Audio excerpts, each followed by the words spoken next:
Good morning बच्चों, क्या हाल चाल है? ठीक ठाक है। आज हम लोग क्लास 12 फिजिक्स का टॉप एक्सप्लेनेशन देखेंगे, इलेक्ट्रिक चार्जेस एंड फील्ड। आज हम लोग स्टार्ट कर रहे हैं क्लास 12 का फिजिक्स। ठीक, फिजिक्स जो है आज से स्टार्ट हो गया है क्लास 12 का टॉप एक्सप्लेनेशन के साथ इलेक्ट्रिक चार्जेस एंड फील्ड। और हम लोगों के चैनल में आप लोगों का स्वागत है, वेलकम है। और आज से हम लोग फिजिक्स क्लास 12 स्टार्ट करेंगे। ठीक, तो इलेक्ट्रिक चार्जेस और इलेक्ट्रिक फील्ड के बारे में पढ़ेंगे, जो फिजिक्स का पहला चैप्टर है। और आज हम लोगों का होगा डे 1 स्टार्ट। डे 1 होगा, आज से स्टार्ट करेंगे। आज से हम लोग फिजिक्स, और आज हम लोग देखेंगे इलेक्ट्रिक चार्जेस एंड फील्ड का टॉपिक नंबर 1। तो टॉपिक नंबर 1 हम लोग देखेंगे। ठीक, electric charges and field class 12 physics top explanation के साथ स्टार्ट किया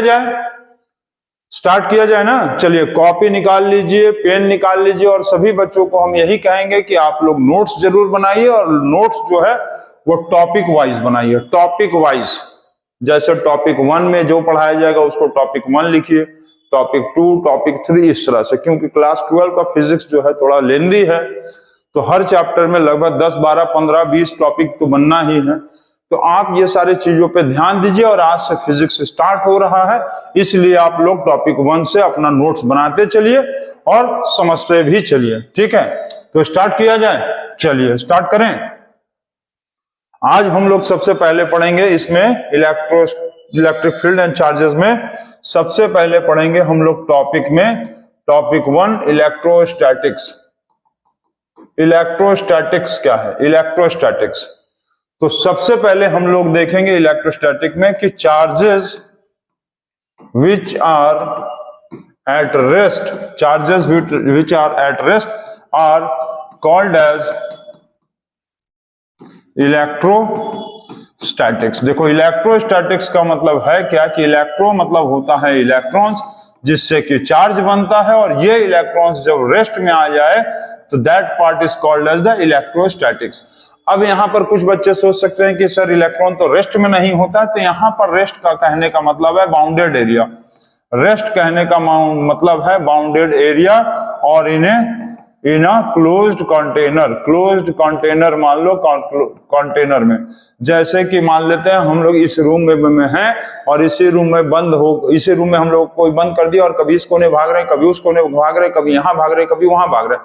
इसका मतलब है कि हम जो है इस रूम में यहाँ मूव कर रहे हैं, मतलब इलेक्ट्रॉन्स मूव करेगा।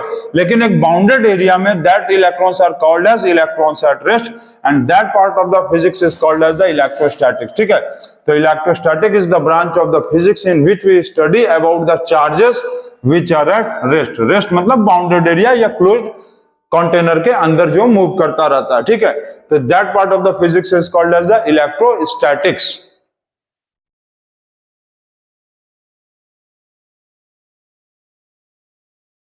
यहां तक क्लियर है? चलिए इसको नोट करिए। अब इसके आगे देखिए। अब जैसे कभी कभी क्या होता है कि चार्जेस, अच्छा ये आप समझ लीजिए, अभी हम चार्जेस के बारे में आप लोग से बहुत डिटेल में डिस्कशन किया जाएगा। चार्जेस आर, आप समझ लीजिए कि made up of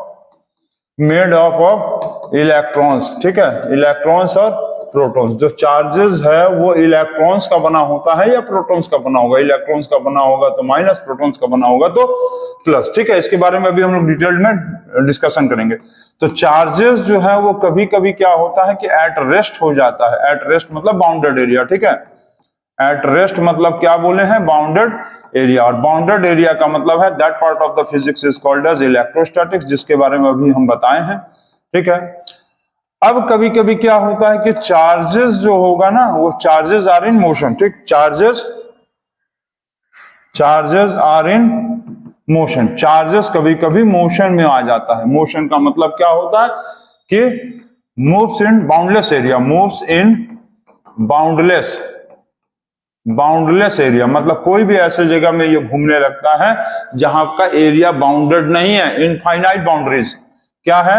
infinite boundaries में। ठीक, इनफाइनाइट बाउंड्रीज में। तो कभी भी चार्जेस जब इनफाइनाइट बाउंड्रीज में घूमना शुरू कर दिया, it means that charges has no limit, कहीं भी जा सकता है वो। इस जगह से जैसे अर्थ का चार्ज है तो वो स्पेस पे चला जाएगा, यूनिवर्स में चला जाएगा, दूसरे किसी प्लेनेट पे चल जाएगा। तो उस कंडीशन में जो चार्जेस प्रोड्यूस होता है, that charges are in motion, और उस पार्ट ऑफ फिजिक्स को हम लोग क्या कहेंगे? इलेक्ट्रोडायनेमिक्स। इलेक्ट्रोडायनामिक्स। तो इसको आप नोट कर लेंगे। ये आप समझिए हम अच्छे से क्या बताएं, कभी भी चार्जेस यदि रेस्ट में है, मतलब बाउंडेड एरिया के अंदर है, तो इलेक्ट्रोस्टैटिक, और वही चार्जेस यदि बाउंडलेस एरिया के अंदर घूमना शुरू कर दिया, that part of the physics is called as electrodynamics. अच्छा, इसमें कौन कौन सा आता है? जैसे करंट इलेक्ट्रिसिटी आ गया, ठीक है। इसमें कौन कौन सा आएगा? तो करंट इलेक्ट्रिसिटी, इसमें आएगा करंट इलेक्ट्रिसिटी। करंट इलेक्ट्रिसिटी जो हम लोग के घर में बिजली आता है वो, ठीक। दूसरा चीज क्या आएगा? मैग्नेटिज्म, इलेक्ट्रोमैग्नेटिज्म इसी का पार्ट है। अभी सब के बारे में इसमें डिस्कशन किया जाएगा। इलेक्ट्रोमैग्नेटिज्म, ठीक है। ऑल्टरनेट करंट और ऑल्टरनेट करंट के साथ साथ जैसे EMF, EMI, इलेक्ट्रोमैग्नेटिक इंडक्शन। अब इलेक्ट्रोमैग्नेटिक इंडक्शन क्या होगा बच्चों को हो सकता है नहीं पता हो, कोई बात नहीं, बताया जाएगा। आप बस चैनल पे लगे रहिए, देखते रहिए, आपको सब चीजें बताई जाएंगी। Electromagnetic induction. अच्छा, जो बच्चे नए हैं हम लोग के चैनल पे पहली बार देख रहे हैं, आप जाकर क्लास 10 में बहुत सारा डिटेल चैप्टर, आपका कोई डाउट रहा हो उसको आप देख सकते हैं प्लेलिस्ट में। आप उसको क्लास 10 के प्लेलिस्ट से जाकर देख सकते हैं। Alternate current, EMI, electromagnetic induction और भी बहुत कुछ, ठीक है, एक्सेट्रा। तो ये सारा जो पार्ट है वो हम लोग पढ़ने वाले हैं इलेक्ट्रोडायनामिक्स में। और इलेक्ट्रोस्टैटिक्स में चार्जेस एट रेस्ट। तो सबसे पहले हम लोग इलेक्ट्रोस्टैटिक्स के ही बारे में पढ़ेंगे, ठीक है। इतना नोट कर लिया आप लोग? इतना नोट हो गया है?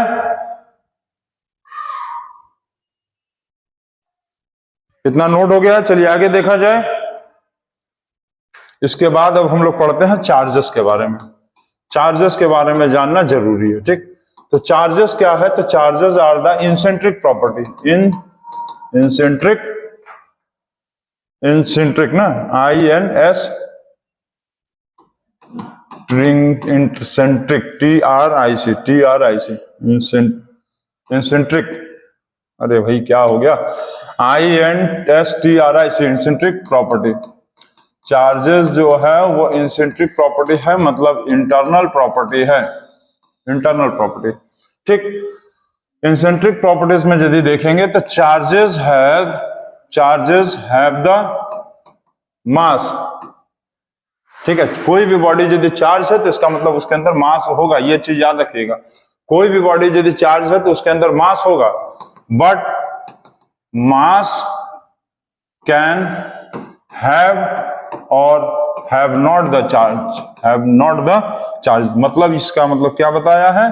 Have not the charge.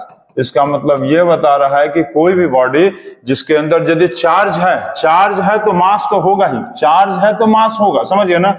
Charge है तो उसके बॉडी के अंदर मास तो होगा ही होगा, लेकिन यदि बॉडी के अंदर मास है तो चार्ज हो भी सकता है और नहीं भी हो सकता है। क्लियर? समझिए, कोई भी बॉडी यदि मास है तो वो चार्ज हो भी सकता है, नहीं तो न्यूट्रल भी हो सकता है, लेकिन यदि बॉडी चार्ज है तो उसका मास तो होगा ही होगा, ये कंपलसरी है। But the mass can have और हैव नॉट द चार्जेस, ठीक है। तो ये पॉइंट आप बहुत इंपॉर्टेंट है, याद रखिएगा।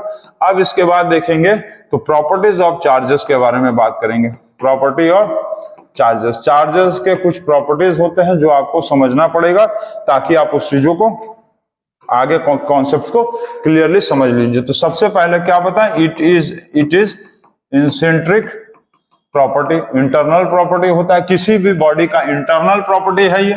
दूसरा चीज क्या होता है कि charges are made up of fundamental units, like charges are made up of fundamental units, ठीक। charges are made up of fundamental units like electrons and protons। charges जो होगा किसी भी बॉडी में इलेक्ट्रॉन्स या प्रोटॉन से बनता है, ठीक है। charges जो होगा, charges are subdivided as, charges are सब डिवाइडेड या classified, charges are classified as positive and negative. Charges जो होगा वो पॉजिटिव या नेगेटिव से क्लासिफाइड हुआ है।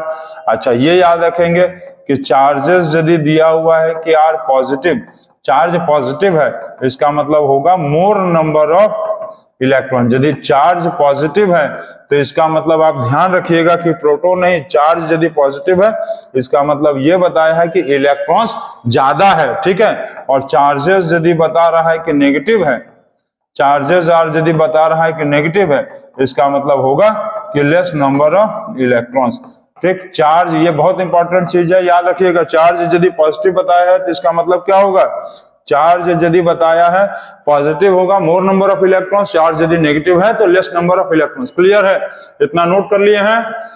अब हम लोग फिफ्थ पॉइंट देख रहे हैं जैसे इसमें, तो फिफ्थ पॉइंट ये होगा कि चार्जेस हैव द मास। इसका मतलब क्या है कि चार्ज इज अ मैटर। यदि चार्ज के अंदर मास है तो चार्ज क्या है, एक मैटर है, ठीक है। चार्ज क्या है, मैटर है। दूसरा चीज, चार्जेस आर क्वांटाइज्ड का मतलब क्या बताना चाह रहा है कि चार्ज को मेजरेबल कर सकते हैं, मेजर किया जा सकता है। क्वांटाइज्ड मतलब मेजरेबल है, ठीक है। चार्जेस क्या है, मेजरेबल है, ठीक, मेजर कर सकते हैं, ठीक है। इसको नोट करिए आप जल्दी से।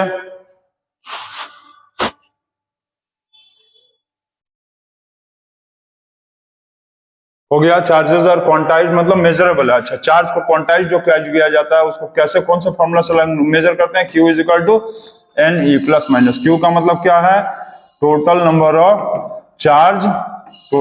Of charge is equal to plus minus N for number of electrons into charge of one electron, ठीक है। अच्छा, ये आप नोट कर लेना कि वन इलेक्ट्रॉन का चार्ज जो होता है वो कितना होता है, चार्ज ऑफ वन इलेक्ट्रॉन कितना होता है, आप लोग क्लास 10 में पढ़े होंगे। चार्ज ऑफ वन इलेक्ट्रॉन जो है, चार्ज ऑफ वन इलेक्ट्रॉन कितना है, चार्ज ऑफ वन इलेक्ट्रॉन होता है 1.6 इंटू 10⁻⁻19 कूलम, ठीक है, चार्ज ऑफ वन इलेक्ट्रॉन। इतना आपको पता है। दूसरा चीज देखेंगे, चार्ज क्या है, scalar quantity. Charge is a scalar quantity. Charge कैसा क्वांटिटी है, तो चार्ज एक स्केलर क्वांटिटी है, ठीक है। तीसरा और देखेंगे तो चार्ज का ऐसा यूनिट क्या है, चार्ज का ऐसा यूनिट होता है इज कूलम, COLMB, कूलम, ठीक है। और देखेंगे तो charge is denoted by Q। Charge को डिनोट किससे किया जाता है, Q से, ठीक है। और चार्ज को मेजर किससे करते हैं, तो यहां पर लिख लेंगे, charge is measured by an instrument called as, जल्दी से बताओ तो, galvanometer. Charge is measured by an instrument called as, charge को जो मेजर किया जाता है उस इंस्ट्रूमेंट का नाम क्या है, by instrument called as galvanometer. Charge को हम लोग जो मेजर करते हैं कौन से इंस्ट्रूमेंट से मेजर करते हैं, गैल्वेनोमीटर से। And its direction and it's presence is shown by electroscope. इसका मतलब ये बताया है कि चार्ज को हम लोग मेजर किससे करेंगे, कितना चार्ज है, क्वांटिटी ऑफ चार्ज किससे मेजर करेंगे, क्वांटिटी ऑफ चार्ज जो है वो गैल्वेनोमीटर से मेजर होगा, ठीक है। तो इसको आप समझ लीजिए कि क्वांटिटी ऑफ चार्ज, किसी भी बॉडी में कितना चार्ज है उसको मेजर किससे करेंगे, गैल्वेनोमीटर से। और किसी भी बॉडी में चार्ज है कि नहीं, कि मतलब प्रेजेंस ऑफ चार्ज, ठीक है, प्रेजेंस ऑफ चार्ज को किससे मेजर करेंगे, किससे देखेंगे, इलेक्ट्रोस्कोप से। इसका मतलब इससे ये पता चलेगा कि जैसे कि हम यहाँ पर खड़े हैं, हमारे बॉडी में चार्ज है या नहीं है, तो पता करना होगा तो किससे नापेंगे, इलेक्ट्रोस्कोप से। और हमारे बॉडी में कितना चार्ज है, क्वांटिटी ऑफ चार्ज कितना है, तो उसको मेजर करने के लिए गैल्वेनोमीटर यूज करेंगे। इसको नोट करिए आप।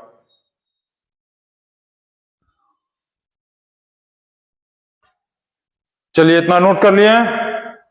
इसके बाद कुछ और एक चीज देख लीजिए कि जो लाइक चार्जेस होता है क्या होता है, लाइक चार्जेस जो होगा, लाइक चार्जेस रिपेल्स करता है, ठीक है, मतलब प्लस प्लस, पता है ना, प्लस प्लस या माइनस माइनस दूर भाग जाएगा। जैसे एक लड़का खड़ा है यहाँ पर, एक दूसरे लड़का को खड़ा करा देंगे तो बहुत दूर भाग जाएगा। यहाँ पर लेकिन एक लड़की खड़ी है और यदि यहाँ पर एक लड़का को खड़ा कर देंगे तो इसका मतलब कहीं ना कहीं क्या होगा, अट्रैक्ट करेगा। मतलब लाइक चार्जेस रिपल्स हो गया, और अनलाइक चार्जेस, अनलाइक मतलब अलग अलग, डिफरेंट चार्ज, अनलाइक चार्जेस क्या होगा, अट्रैक्ट, ठीक है, अनलाइक चार्जेस अट्रैक्ट। ये कैसा चार्ज है, लाइक है, रिपेल कर रहा है, ठीक है, लाइक चार्जेस क्या किया, रिपेल। और ये कैसा है, दोनों अनलाइक चार्ज है, तो अनलाइक चार्जेस कैसे क्या किया, अट्रैक्ट किया, पता है ना, ये तो सब समझ ही रहे होगे। चलो बहुत अच्छा, वेरी गुड, समझ गए। इसके आगे अब ये बताओ कि चार्जेस का हम लोग देखेंगे, चार्जेस, तो चार्जेस यदि फ्लो करेगा in charges, charges flowing in a particular direction, charges flowing in a particular direction, charges flowing in a particular direction for a unit time, is called as electric current. इसका मतलब क्या है कि कोई भी charge यदि कुछ समय के लिए, कोई भी चार्ज कुछ समय के लिए एक फिक्स डायरेक्शन में चलने लगा तो उसी को क्या कहते हैं, इलेक्ट्रिक करंट। और इलेक्ट्रिक करंट को डिनोट किससे करते थे, याद है ना क्लास 10 में, आई से। तो electric current is equal to क्या होगा, electric current is equal to Q divided by T। Q का मतलब क्या है, Q मतलब क्या होगा बताओ तो, Q का मतलब charges transfer divided by time, मतलब I is equal to Q by T। ये आपको पता होना चाहिए। अच्छा, इलेक्ट्रिक करंट को किससे मेजर करते हैं, याद है आपको, एमीमीटर को कैसे कनेक्ट करते थे सर्किट में, याद है, सीरीज रेसिस्टेंस में। ये सब याद होना चाहिए, एमीमीटर को कैसे कनेक्ट करते हैं, सीरीज रेसिस्टेंस में, ये सब आपको पता रहना चाहिए। अच्छा, इलेक्ट्रिक करंट का ऐसा यूनिट क्या है, एम्पियर, तो और इसका यूनिट क्या है, चार्ज का, कोलम, ये सब पता है ना। तो हम लोग क्या लिख सकते हैं कि 1 ampere is equal to 1 coulomb divided by 1 second. 1 ampere is equal to 1 coulomb divided by 1 second, ठीक है, ये कूलम लिखे, सही है, COULOMB, coulomb divided by 1 second, ठीक है, क्लियर, इतना हो गया। तो इतना जल्दी से नोट करिए आप।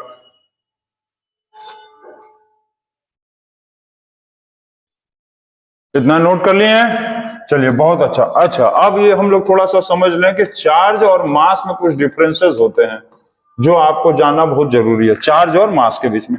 तो चार्ज और मास के बीच में यदि डिफरेंस देखेंगे तो चार्ज क्या है, चार्ज जो है वो पॉजिटिव भी हो सकता है, नेगेटिव भी हो सकता है, और चार्ज न्यूट्रल भी हो सकता है, पता है ना। चार्ज कोई भी बॉडी का पॉजिटिव भी हो सकता है, न्यूट्रल भी हो सकता है, और नेगेटिव भी हो सकता है। लेकिन मास जो होगा वो क्या होगा, मास जो होगा वो ऑलवेज पॉजिटिव होगा। दूसरा चीज क्या होगा कि चार्ज जो है वो क्या हो सकता है कि चार्ज जो है, charges are speed independent,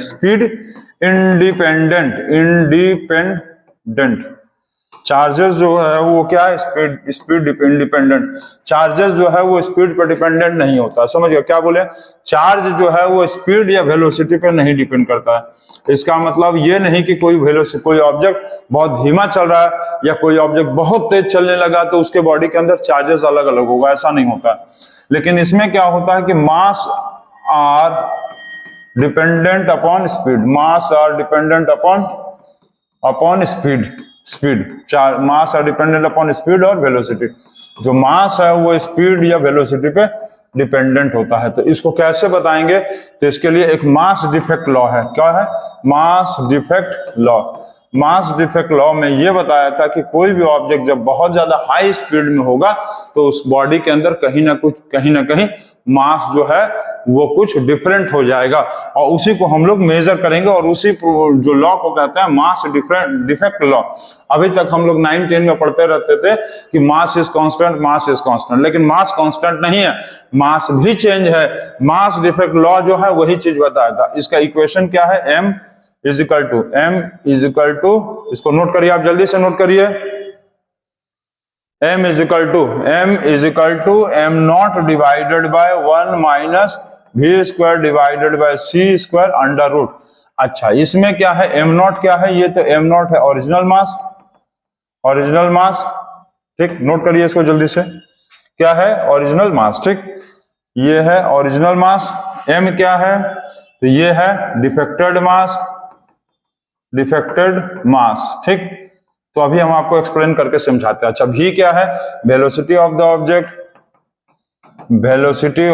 object, ठीक, और ये c क्या है, तो स्पीड ऑफ द लाइट, ये क्या है, स्पीड ऑफ द लाइट है। इसको नोट करिए आप जल्दी से, नोट कर लिए, आगे बताया जाए। अच्छा, ये समझ लेना कि कोई भी बॉडी में चार्ज यदि है तो मास जरूर होगा, लेकिन मास यदि किसी बॉडी का है तो चार्ज हो भी सकता है वो बॉडी, या नहीं भी चार्ज हो सकता है, न्यूट्रल भी हो सकता है। इसको नोट कर लिया आप। अच्छा, अब इसके बाद देखिए, जो अभी हम क्या बताएं कि mass defect is equal to m not divided by 1 minus v square upon c square under root. इसका मतलब क्या बता रहा है कि यदि मान लो कोई ऑब्जेक्ट का मास 100 kg है, मान लो मेरा ही मास 100 kg है, और हम जो है मान लो 200 मीटर पर सेकंड के स्पीड से दौड़ रहे थे कहीं पर, 200 मीटर के पर सेकंड के स्पीड से दौड़ रहे थे, और लाइट का स्पीड होता है 3 × 10⁸ मीटर पर सेकंड का स्क्वायर, यही ना होता है, लाइट का स्पीड जो होता है 3 × 10⁸ मीटर पर सेकंड स्क्वायर होता है, ठीक है, लाइट का स्पीड 3 × 10⁸ मीटर पर सेकंड स्क्वायर, और ये अंडर रूट। अब इसको सॉल्व करेंगे तो क्या आएगा, 100 डिवाइडेड बाय 1 माइनस 400, 40,000 होगा ना, यही ना, 200 का स्क्वायर 40,000, 3 का स्क्वायर 9, और ये हो जाएगा 10⁸ का स्क्वायर 10⁻16। अब आप इसको यदि सॉल्व भी करोगे ना, इसको सॉल्व भी करोगे तो 100 divided by 1 minus 40,000 divided by 9 into 10⁻16। अब तुम इसको सॉल्व करोगे तो क्या होगा, इसको सॉल्व करने से क्या होगा बताओ तो, सॉल्व कर सकता है कोई?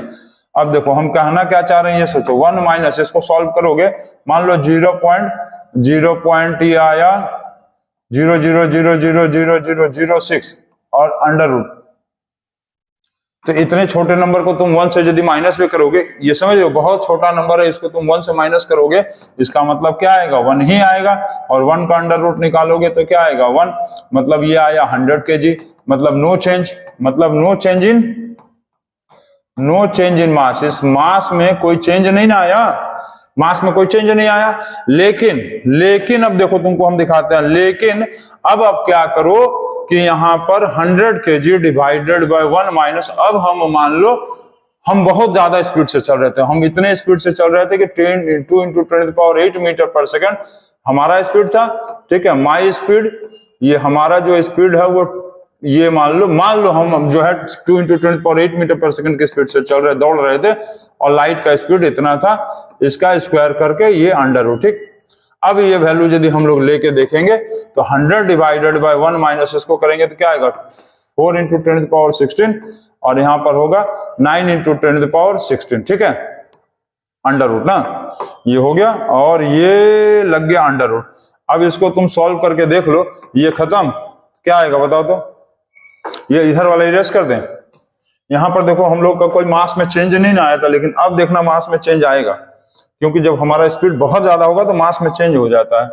तो इसके बाद फिर क्या करेंगे कि 100 divided by 1 minus 4/9 under root, तो ये आएगा 100 divided by 9 minus 4 divided by 9 under root, तो ये 100 डिवाइडेड बाय अंडर रूट 5 और 3 हो गया, ठीक, ये 9 का स्क्वायर रूट 3 और ये 9 माइनस 4 रूट 5, तो 100 divided by 1 into 3 divided by root 5, ठीक, रूट 5। अब क्या हो गया कि 300 रूट 5 का रैशनलाइजिंग कर दो, रूट 5 का रैशनलाइजिंग कर दो, 300 रूट 5 का वैल्यू मान लो, रूट 5 का वैल्यू कितना आएगा मान लो कुछ भी ले लो, एग्जैक्ट वैल्यू अप्रॉक्स वैल्यू ले लो 2.14, तो 2.14 डिवाइडेड बाय 5, इसको किए 60। अब ये हो गया 6 8 जा 6 6 6 6 4 जा 24, 6 4 जा 24 कैरी 2 8 और 6 2 जा 12 और 0, तो यहाँ आया 128.4। इसका मतलब ये बता रहा है कि कोई ऑब्जेक्ट जब हाई स्पीड में था, देखो यहाँ पर आ गया ना, तो यहाँ पर जो मास आ रहा है वो आ रहा है 128.40 kg।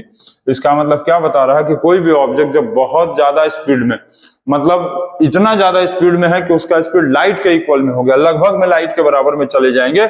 जब हमारा स्पीड लाइट के इक्वल में हो जाएगा, उस कंडीशन में यदि हम लाइट के साथ साथ चल रहे हैं या लाइट के बराबर या लगभग लाइट के सिमिलर में हमारा स्पीड हो गया, उस कंडीशन में हमारे बॉडी में जो 100 kg के थे हमारा वजन आ रहा है 128.4 kg।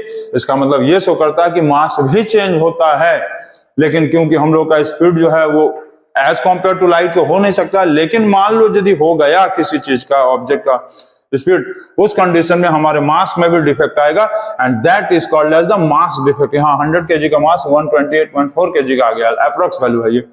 तो this shows that mass is also changeable, mass भी कांस्टेंट नहीं होता, और ये हम लोगों को मास डिफेक्ट लॉ जो है ये वेरी इंपॉर्टेंट लॉ है, इसको नोट करिए आप।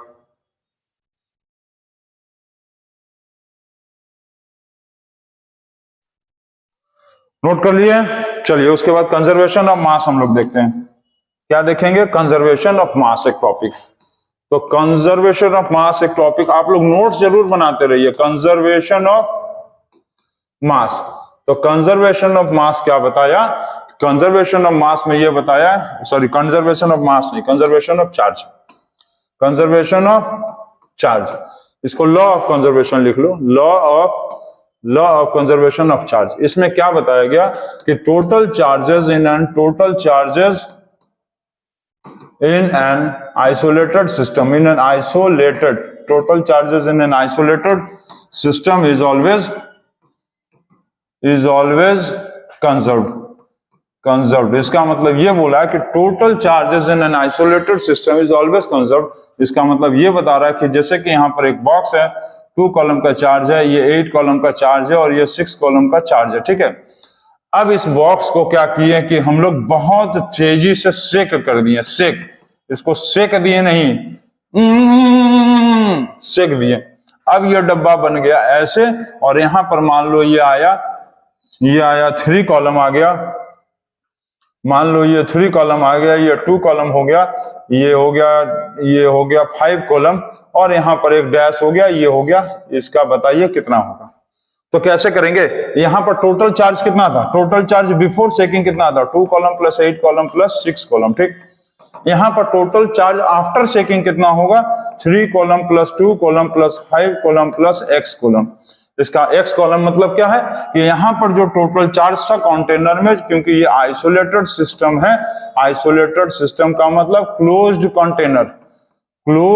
कंटेनर सिस्टम, ठीक है, क्लोज्ड कंटेनर है, ठीक है। जैसे कि हम लोग जो है अर्थ पे, इस पे अर्थ में क्या है, एक इस पूरे यूनिवर्स के हिस्से में से देखेंगे तो अर्थ क्या है, बाउंडेड एरिया है ना, तो उसी तरह से ये बाउंडेड एरिया में था, इसको सेक कर दिए, तो बिफोर सेकिंग का चार्ज और आफ्टर सेकिंग का चार्ज इक्वल होना चाहिए। तो ये हो गया 16 कूलम इज इक्वल टू, ये हो गया 5 और 5 10 कूलम प्लस x कूलम। तो इसका मतलब क्या आएगा, 16 minus 10 is equal to x, तो ये आएगा 6 कूलम। मतलब ये बता रहा है कि इस x का वैल्यू होगा 6 कूलम, ठीक। इसका मतलब है कि यहाँ पर टोटल जो चार्ज था और वो यहाँ का टोटल चार्ज वो हमेशा कंजर्व्ड होगा, and this shows the law of conservation of charge. मतलब total charges in an isolated system मतलब क्लोज सिस्टम में वो हमेशा कंजर्व्ड होगा। अब इसी चार्ज को तुम चाहे तो 10 20 50 हिस्से में तोड़ दो, वो हमेशा दोनों का सम जो होगा क्या होगा, सम इक्वल होगा, सम जो होगा वो इक्वल होगा, ठीक है, सम क्या होगा, इक्वल होगा। चलिए ठीक है, नोट करिए आप, इसको नोट करिए। अच्छा, अब कुछ आप लोग रिवीजन करते चलिए। आप कुछ बच्चे 10 में पढ़े हैं, इसका आप हमको बताइए। तो ये रेसिस्टेंस होता था, याद है, 2 ohms और 4 ohms। इसका बताइए तो पैरेलल रेसिस्टेंस में क्या वैल्यू आएगा, पैरेलल रेसिस्टेंस में चलिए इसका वैल्यू बताइए, देखते हैं कितना बताते हैं। कमेंट बॉक्स में इसको बताइए, कमेंट बॉक्स वाला क्वेश्चन हम लोग स्टार्ट करेंगे। हर टॉपिक में आपको 1-2 क्वेश्चन कमेंट बॉक्स का रहेगा, इसका आप हमको कमेंट बॉक्स में बताइए कि इसका रिजल्टेंट पैरेलल रेजिस्टेंस कितना होगा। चलिए इसको नोट करिए आप।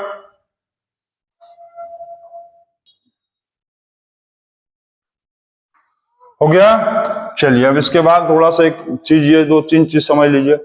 अच्छा, ये आपको पता है कि चार्ज ऑफ 1 इलेक्ट्रॉन कितना होता है। तो चार्ज ऑफ 1 इलेक्ट्रॉन आप लोग क्लास 10 में पढ़े होंगे, ये सब बेसिक से स्टार्ट है। Charge of 1 electron is equal to 1.6 into 10⁻⁻19 coulomb. Electron है तो माइनस याद है। और चार्ज ऑफ 1 प्रोटॉन देखेंगे तो चार्ज ऑफ 1 प्रोटॉन कितना होता है, तो प्लस 1.6 इंटू 10⁻⁻19 कूलम। बस फर्क क्या है प्लस माइनस का। इलेक्ट्रॉन पूछेगा तो माइनस लिखेंगे, और प्रोटॉन पूछेगा, यहाँ इलेक्ट्रॉन पूछा है तो माइनस, और प्रोटॉन पूछेगा तो प्लस। ठीक, क्लियर। अच्छा, ये बताइए कि चार्ज का यूनिट क्या होता है, कूलम। अब ये बताओ कि calculate the number of electrons in 1 coulomb charge. 1 coulomb charge, 1 coulomb charge में कितना इलेक्ट्रॉन होगा, ये आप हमको कैलकुलेट करके बताओ। तो 1 कूलम में कितना इलेक्ट्रॉन्स होगा, ये कैसे निकालेंगे। तो क्या करेंगे कि यहां पर निकालेंगे 1.6 इंटू, कैसे करेंगे बताओ, जल्दी से बताओ। तो सॉल्व कर लोगे। हाँ, फॉर्मूला लगाएंगे, Q is equal to NE, plus minus वाला याद है, क्वांटाइजेशन चार्ज अभी बताए थे। क्वांटाइजेशन ऑफ चार्ज, क्वांटाइजेशन का स्पेलिंग भाई क्या है, quantum, quantization of charge. Quantization of charge जो फॉर्मूला था जिससे हम लोग निकाल सकते हैं कि किसी भी बॉडी के अंदर कितना चार्ज है, कितना नंबर ऑफ इलेक्ट्रॉन्स है। टोटल चार्ज कितना है 1 कॉलम, नंबर ऑफ इलेक्ट्रॉन नहीं पता है, नंबर ऑफ इलेक्ट्रॉन नहीं ना पता है, इनका वैल्यू तो पता ही नहीं है, तो यहाँ पर लिखेंगे n। इलेक्ट्रॉन, 1 इलेक्ट्रॉन का चार्ज कितना है 1.6 इंटू 10⁻⁻19 कूलम। तो 1/1.6 into 10⁻⁻19 coulomb is equal to n। अब इसको ये पॉइंट हटाएंगे 0, ये हो गया 5, ये हो गया 8। तो 5/8 इंटू 10⁻, ये -19 ऊपर जाएगा तो क्या आएगा, ये 10⁻⁻19 ऊपर गया, प्लस हो गया 10⁻+19 कूलम इज इक्वल टू 8। अब इसको क्या करेंगे कि डिवाइड करेंगे 5/8 को, तो ये आएगा 0, ये हो गया 6, 48, 2, फिर ये हो गया 2, 8 + 16, 4, 5। तो ये हो गया आपका कैंसल। तो क्या आया 0.625 इंटू 10⁻⁻9 प्लस 19 कूलम। हम लोग चाहेंगे तो इसको लिख सकते थे 6.5 इंटू 10⁻+18 कूलम। ठीक, 10⁻18 इलेक्ट्रॉन्स, नंबर ऑफ इलेक्ट्रॉन्स का है तो ये आएगा इतना इलेक्ट्रॉन्स। ठीक, ये हो गया इलेक्ट्रॉन्स। क्लियर है, तो इसको आप नोट कर लेंगे।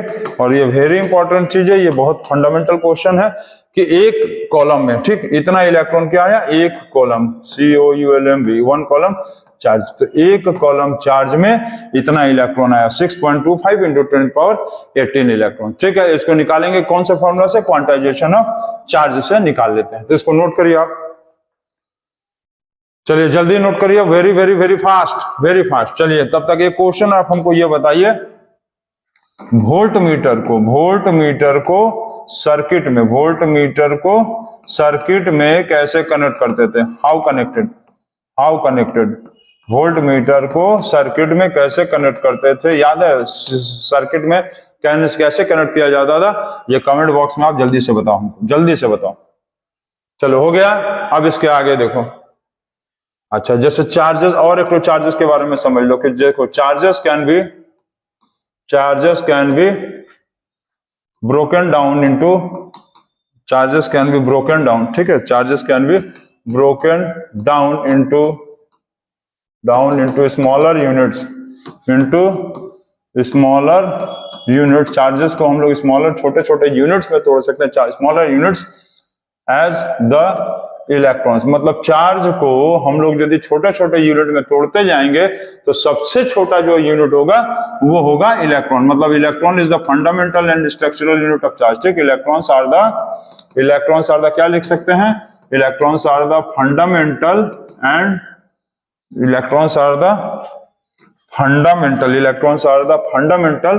And structural unit of charge. जो क्या बताया गया कि जो इलेक्ट्रॉन्स है वो फंडामेंटल यूनिट होता है किसका, structural and fundamental units of charge का सबसे छोटा यूनिट इलेक्ट्रॉन ही होता है, ठीक है। नेगेटिव में इलेक्ट्रॉन होगा, पॉजिटिव कहेगा तो प्रोटॉन होगा, ठीक। तो चार्जेस में सब इलेक्ट्रॉन का ही काम होता है, इलेक्ट्रॉन ही फ्लो करता रहता है। इसको नोट कर लीजिए, आप नोट कर लीजिए। चलिए क्वेश्चन दे हम, चलिए क्वेश्चन दिया हुआ है, नोट करिए क्वेश्चन जल्दी से। चलिए क्वेश्चन नोट करिए कि can a body have the charge of 13.5 into 10⁻⁻19 coulomb. इसमें कहा है कि कोई भी बॉडी कभी भी ऐसा हो सकता है कि 13.5 इंटू 10⁻⁻19 कूलम हो जाए। तो इसको देखो सॉल्यूशन कैसे करेंगे, तो Q इजिकल टू क्या होता है, NE, Q is equal to NE। तो Q का वैल्यू क्या है, ये टोटल चार्ज दिया 13.5 इंटू 10⁻⁻19 कूलम, और N का वैल्यू पूछा है, तो N इजिकल टू, N मतलब नंबर ऑफ इलेक्ट्रॉन, और एक इलेक्ट्रॉन का चार्ज होता है 1.6 इंटू 10⁻⁻19 कूलम, यही ना। अब क्या करो कि ये खत्म, अब 13.6 डिवाइडेड 13 पॉइंट क्या है, 13.5 और यहाँ पर divided by 1.6 is equal to N, मतलब number of electrons, number of electrons. तो अब यहां यदि सॉल्व करेंगे तो ये पॉइंट क्या हो गया, हट गया।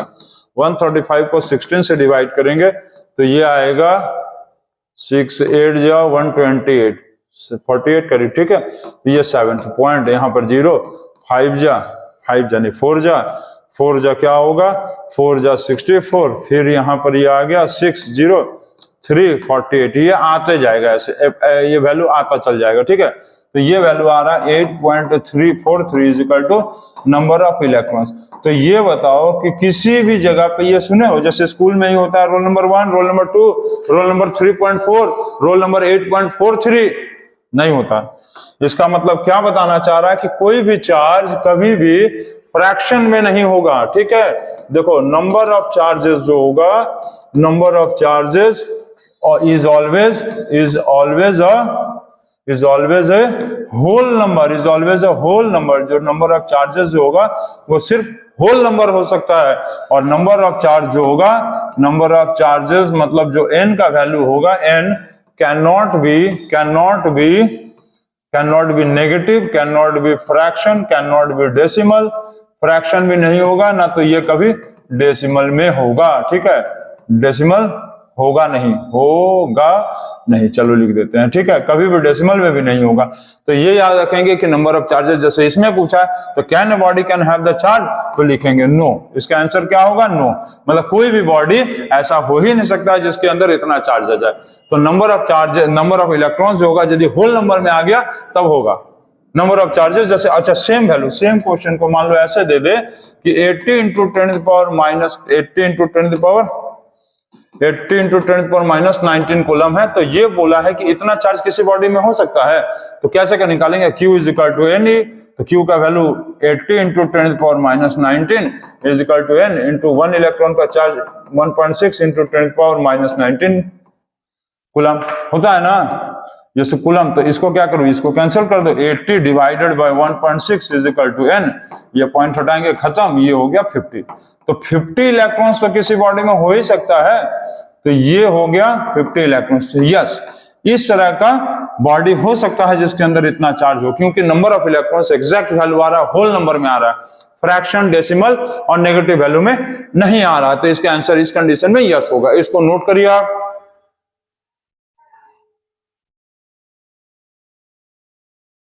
इसको नोट कर लिया आप।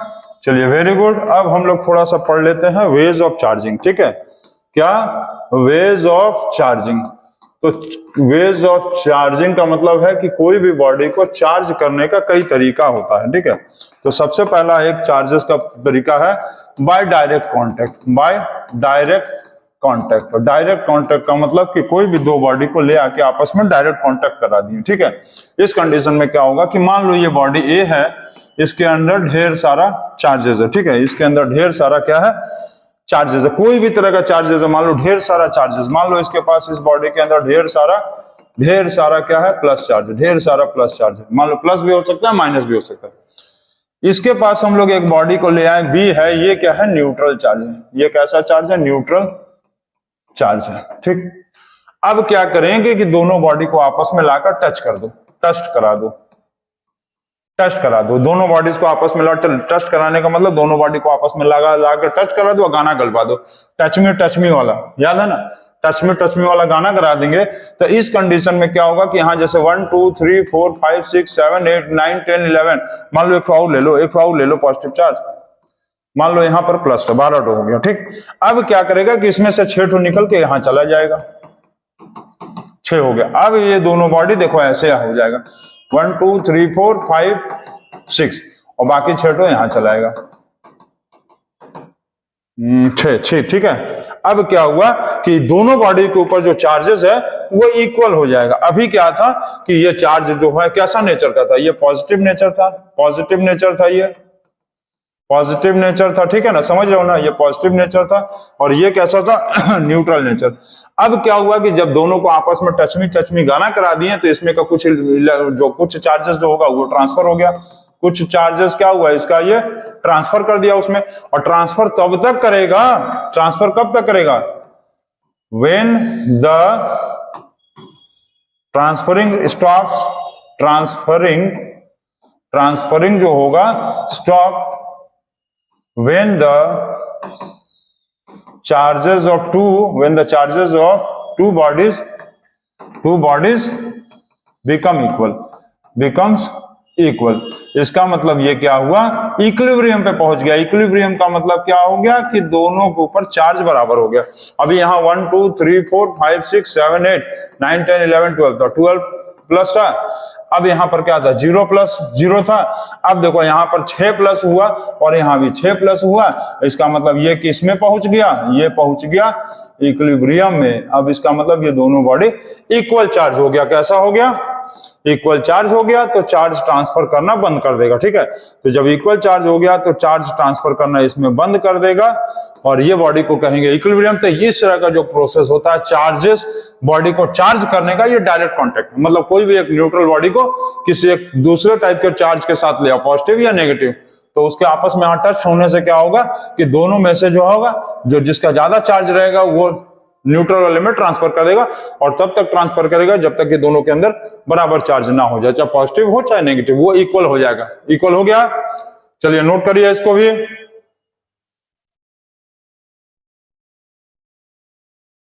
ठीक है, हो गया ये बाय डायरेक्ट कांटेक्ट।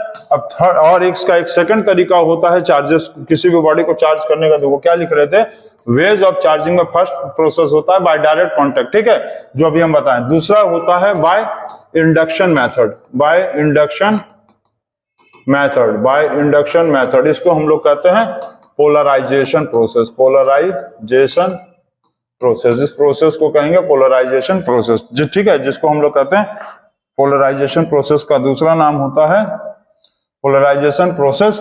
इसका मतलब विदाउट टच, विदाउट टच और कांटेक्ट, विदाउट टच और कांटेक्ट, मतलब बॉडी को बिना टच किए या बिना कांटेक्ट में किए इस तरह के चार्जेस को हम लोग करते हैं। देखो इसमें क्या होता है कि जैसे मान लो एक बॉडी यहाँ पर है, ठीक है, ये बॉडीज मान लो किसी भी एक तरह का चार्ज है, मान लो इसके अंदर ढेर सारा प्लस चार्ज है, ठीक, ये कैसा है, पॉजिटिव चार्ज। ये बॉडी कैसा है, पॉजिटिव चार्ज, ठीक। अब यहाँ पर एक बॉडी है, ऐसे दिया हुआ है, इसके अंदर plus minus minus plus plus minus plus minus plus minus plus minus बहुत ढेर सारा दिया, ठीक है। इसके अंदर प्लस भी है माइनस भी है, प्लस भी है माइनस भी है, समझ लो, प्लस भी है माइनस भी है। अब हमको क्या करना है कि किसी ए टू बी, अब मान लो ये बॉडी पॉजिटिव चार्ज है ना, अब हमको क्या करना है, हमको क्या करना है कि इस वाले बॉडी को, इस बॉडी को ए, ये बॉडी का नाम मान लो ए लिख दो, A is to be made negative, A is to made negative. हमको मान लो ए को नेगेटिव करना है, इस ए वाले बॉडी को नेगेटिव चार्ज करना है, तो क्या करोगे, इस ए वाले बॉडी को नेगेटिव चार्ज करना है तो क्या करोगे, चलो बताओ तो, जल्दी से बता सकते हो। तो देखो इसमें इस तरह के कंडीशन में क्या होगा, जब इस तरह के बॉडी को हम टच में ले आएंगे तो ऐसे कंडीशन में देखो क्या होगा, पहले अच्छे से समझ लो। इसमें बॉडी को टच करना ही नहीं है, बिना टच किए सब कर देंगे हम लोग। देखो समझो, अब क्या है कि हम यहाँ पर ये पॉजिटिव चार्ज है और यहाँ पर एक ऐसा बॉडी है जिसके अंदर प्लस माइनस दोनों चार्ज है।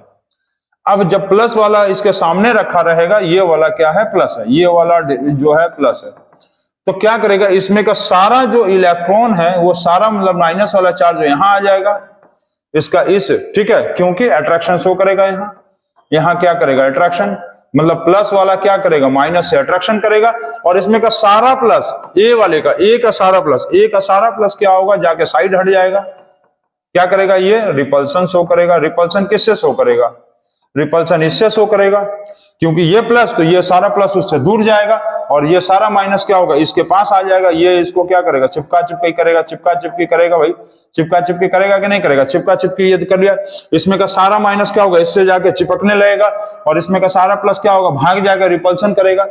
अब क्या करेंगे, देखो अब क्या करेंगे कि इसी टाइम में धीरे से लाकर यहां पर एक न्यूट्रल कंडक्टर को रख देंगे। न्यूट्रल कंडक्टर, न्यूट्रल कंडक्टर का मतलब क्या होगा, एक ऐसे बॉडी को रख देंगे यहां पर जो न्यूट्रल चार्ज होगा, न्यूट्रल चार्ज। अब न्यूट्रल चार्ज होने के कारण क्या होगा, इसमें का सारा माइनस क्या होगा, इसमें का सारा माइनस क्या होगा, निकल निकल के इसके अंदर भाग आएगा, सारा प्लस इस बॉडी ए का, ये बॉडी क्या क्या नाम, इस बॉडी का नाम ए है, इसमें का सारा ए का जो जितना प्लस चार्ज होगा इसमें चला जाएगा, और इसके बाद क्या होगा कि यहां से धीरे धीरे ये क्या होगा, गायब।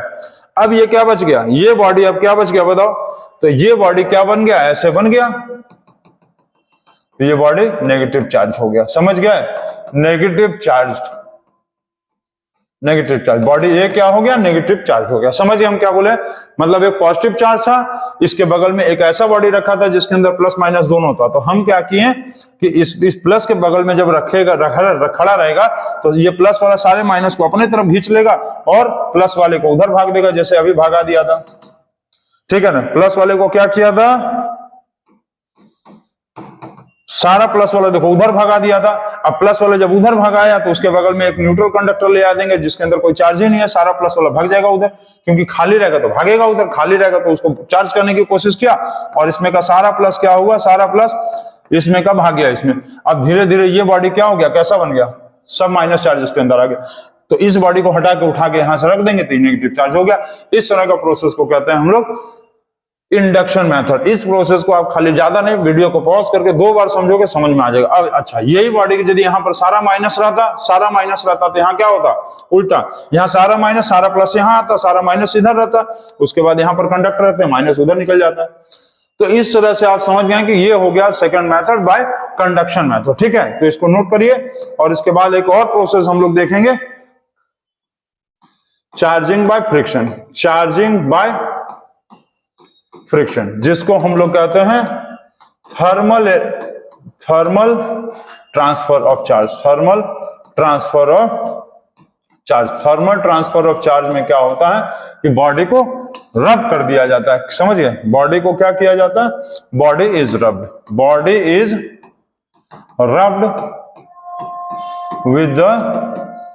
with other body is rubbed with other body to gain or lose the charges, ठीक। in this process thermal energy is gained due to the kinetic energy of the electrons. Electrons क्या होता है, काइनेटिक एनर्जी गेन कर लेता है। जैसे कि मान लो ये एक बॉडी ए है और ये बॉडी एक बी है।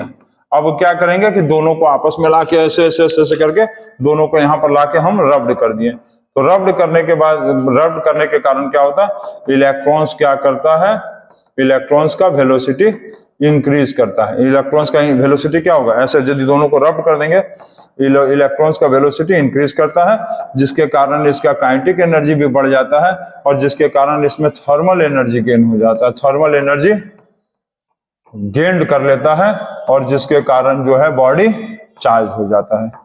Body becomes charge.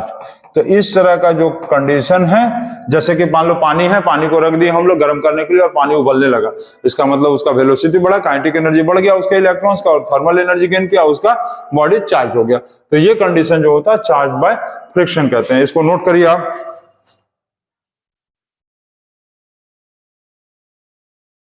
नोट कर लिया इसको आप? हो गया?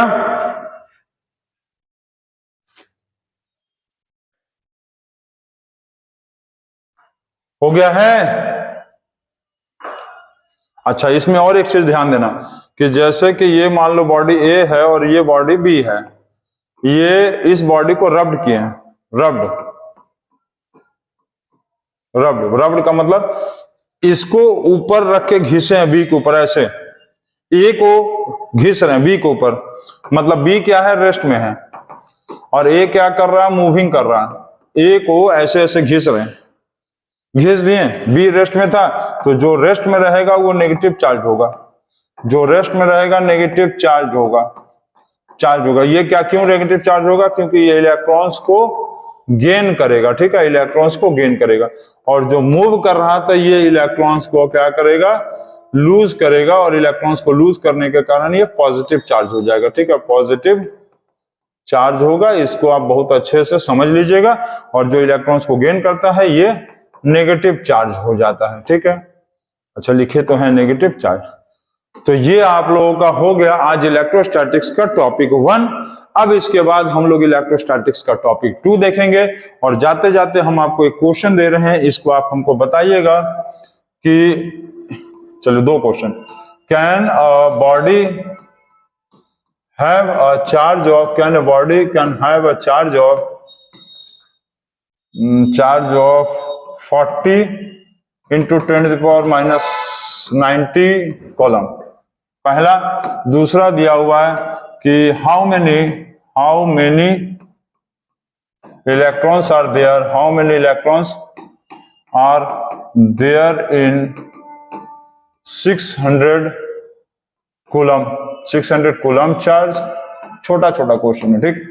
और तीसरा ये बताइएगा कि ये बॉक्स है, यहाँ पर 5 कॉलम चार्ज था, ये 8 कॉलम था, और यहाँ पर 12 कॉलम था। इसको आप हम लोग क्या कर दिए, शेक कर दिए या जर्क कर दिए, जर्क मतलब हिला दिए हैं। तो ये जो बॉक्स हो गया, यहाँ 1 कॉलम, 2 कॉलम, 3 कॉलम, 4 कॉलम, और ये x कॉलम बन गया, ठीक है। तो ये बताइए वैल्यू ऑफ x क्या होगा, वैल्यू ऑफ x आपको बताना है, ठीक। और एक चौथा नंबर क्वेश्चन कि what is the mass of electron, what is the mass of electron, mass of electron कितना होता है, 1 इलेक्ट्रॉन, और mass of, what is the mass of, what is the mass of 1 proton.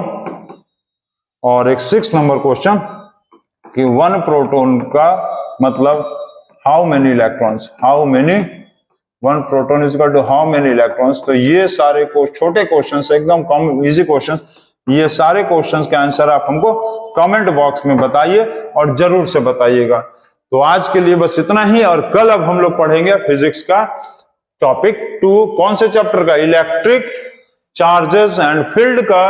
आज का ये topic था 1, topic 1 and हो गया। अब हम लोग इसके में टॉपिक 2 पढ़ेंगे। आप लोगों को यदि वीडियो अच्छा लगा होगा तो चैनल को सब्सक्राइब करिए, और भी इस तरह से आपको नोटिफिकेशन मिलता रहेगा, और भी वीडियोस अपलोड होते रहेंगे। अब 12th क्लास का फिजिक्स स्टार्ट हो गया है। Thank you, good night.